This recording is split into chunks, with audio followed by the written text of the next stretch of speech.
Assalamualaikum warahmatullahi wabarakatuh. Selamat pagi, selamat datang di dalam video kami. Jadi di sini kami ingin memperkenalkan terlebih dahulu. Kami adalah mahasiswa dan mahasiswi dari Universitas Sriwijaya, Fakultas Ilmu Sosial dan Ilmu Politik, jurusan Ilmu Hubungan Internasional semester 3. Jadi, di sini kami sudah membuat sebuah video mengenai peran hukum diplomatik di dalam penyelesaian kasus penyadapan kedutaan Republik Indonesia di Myanmar pada tahun 2004. Di mana kelompok kami terdiri dari saya sendiri, Gali Marsyadamullah, Soraya Sarif, dan Rika Amelia. Tanpa basa-basi, langsung saja kita melihat inti videonya. Bukan.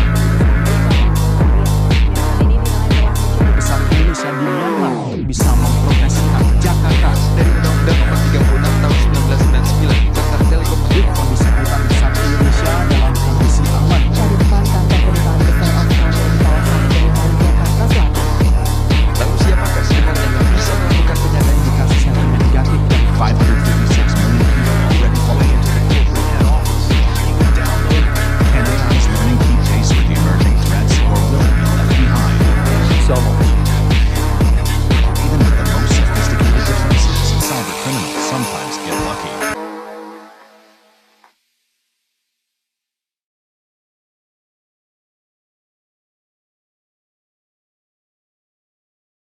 Baiklah, sebelum kita masuk pada inti pembahasan kita mengenai penyadapan yang dilakukan oleh pihak Myanmar terhadap bangsa Indonesia, Kedutaan Republik Indonesia di Yangon, saya di sini akan menjelaskan terlebih dahulu mengenai hubungan diplomatiknya.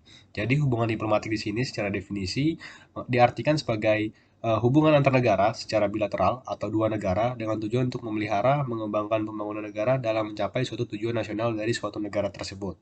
Nah, secara formal, negara ini menjadi pilar utama di dalam hubungan internasional. Pada awalnya, mengenai hubungan diplomatik antara negara didasarkan pada prinsip kebiasaan yang dilakukan oleh beberapa negara berkembang di dunia pada zaman dahulu. Secara tradisional juga, perwakilan diplomatik ini memiliki fungsi sebagai penyambung lidah antara suatu pemerintahan di suatu negara terhadap suatu pemerintahan di negara lain gitu. Menjadi jalur komunikasi resmi yang diakui oleh sebuah negara untuk suatu negara bisa menyampaikan pesan yang mereka ingin sampaikan kepada suatu negara yang mereka ingin tuju seperti itu. Nah, prinsip-prinsip yang ada di dalam hubungan diplomatik ini di antara lain adalah prinsip saling menjaga dan juga prinsip saling melindungi, serta mengembangkan hubungan harus diberikan pengawasan. Dengan demikian, kekebalan yang dimiliki oleh seorang anggota Dewan Perwakilan Diplomatik tidak akan melampaui prinsip tersebut. Baiklah, di sini saya akan menjelaskan kronologi terjadinya kasus penyadapan Kedutaan Besar Republik Indonesia yang berada di Myanmar. Pada tahun 2004 lalu, Duta Besar Indonesia yang berada di Myanmar yaitu Yoso Prajowarsito menyatakan bahwa kantor Kedutaan Besar Republik Indonesia telah dilakukan penyadapan melalui jaringan telepon. Karena hal ini, tim pemeriksa dari Jakarta bergegas langsung ke Myanmar untuk melakukan pemeriksaan secara langsung. Setelah dilakukannya pemeriksaan, maka dapat terbukti bahwa junta militer Myanmar telah melakukan penyadapan melalui jaringan telepon, di mana alat penyadapan ini ditempelkan pada dinding-dinding kantor Kedutaan Republik Indonesia. Di mana karena hal ini terjadi penurunan frekuensi telepon yang awalnya 50 MHz turun menjadi 30 MHz. Seperti yang kita ketahui bersama bahwa hal ini dilakukan untuk menggali lebih dalam tentang informasi Republik Indonesia.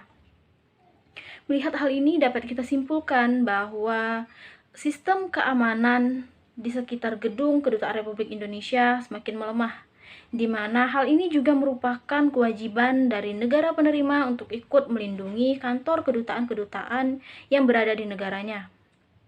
Maka dari itu, Myanmar tidak melakukan tugas mereka dengan sebaik mungkin. Upaya penyelesaian kasus penyadapan ini dilakukan melalui arbitrase hukum internasional. Cara ini telah diterima oleh khalayak umum sebagai cara yang paling efektif dan adil bagi para pihak yang bersangkutan.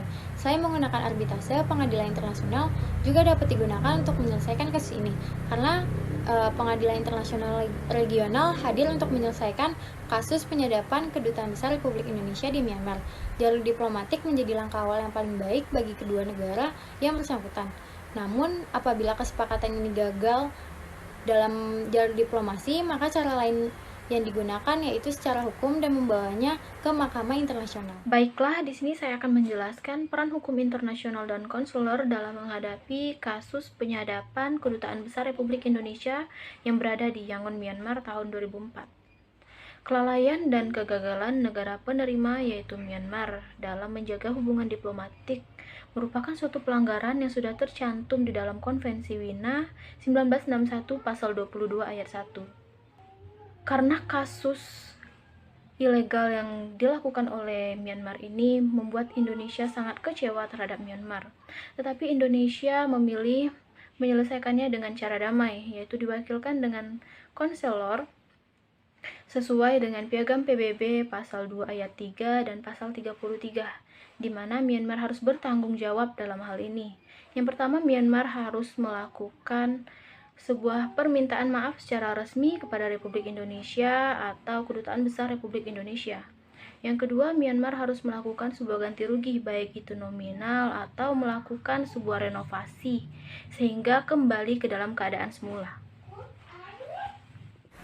Jadi, kesimpulan yang dapat diambil ialah kasus penyadapan Kedutaan Besar Republik Indonesia yang terjadi di Myanmar merupakan suatu pelanggaran berdasarkan hukum internasional yang ada pada Konvensi Wina tahun 1961 pasal 22 ayat 1. Penyadapan ini dapat dikatakan sebagai bukti pelanggaran yang dilakukan Myanmar terhadap Indonesia. Kegagalan dan kelalaian yang dilakukan Myanmar sebagai negara penerima wajib bertanggung jawab atas hal yang terjadi. Myanmar harus mengajukan permintaan maaf secara resmi kepada Indonesia serta memberikan ganti rugi berupa uang atau melakukan renovasi seperti keadaan semula.